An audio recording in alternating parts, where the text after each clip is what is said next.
Morning! Ayun, good morning, Extreme 111. Grabe. Sobrang nakakabaliw dito sa Laia, Batangas. Imagine mo, napasara ng Extreme 111 Elites and Mentors yung resort for the past 3 days. Kami lang yung tao dito. O ang malupit pa niyan, imagine mo sobrang relaxing. Kasi sa business natin, hindi lang pwedeng puro hataw. Kailangan nagre-recharge rin tayo para pagbalik natin, mas makahataw pa ng todo. Tama.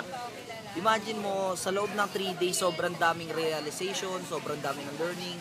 So pagkadating namin dito, unang-unang ginawa namin, syempre nag-check-in muna sa mga kubo. Ang ganda, kahit imagine mo yung tinuluyan namin, talagang provincial, sobrang relaxing.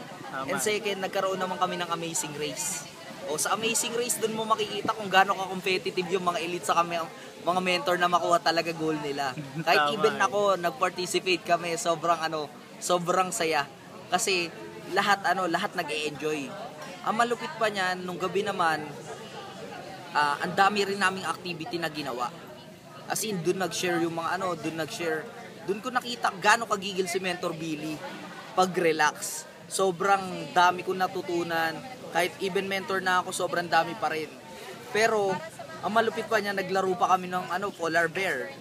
Malalaman niya pag naging elite kayo. Pero, nang dito naman, ang ginawa naman namin, nag-water sports naman kami. May mga iba, first time ko magkayak.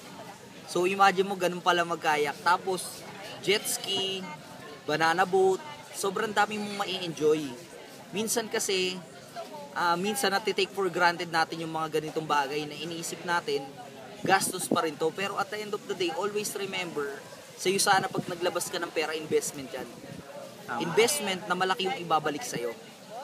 And imagine mo, dito, mai-imagine mo yung lifestyle na pwede mo makuha.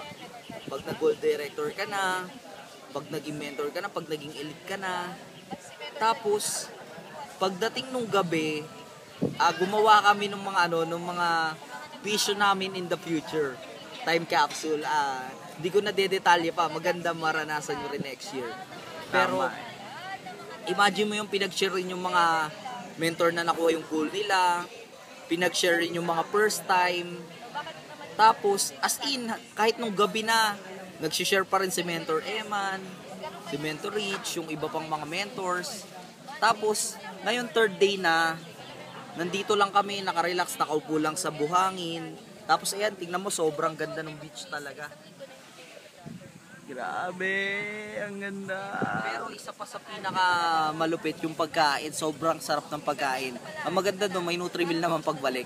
Tama. Pero, ayun guys, i-pursue mo lang rin talaga na makuha mo yung mga goal mo. Paano? Kailangan mo lang talagang ilapit yung sarili mo sa inner circle para mas marami pa yung tutulong sa'yo. O pag naging elite ka, sobrang ma-enjoy mo talaga yung mga privileges of being an elite. Mas lalo na pag mentor ka. So, yun lang. Nice day. God bless. Extreme!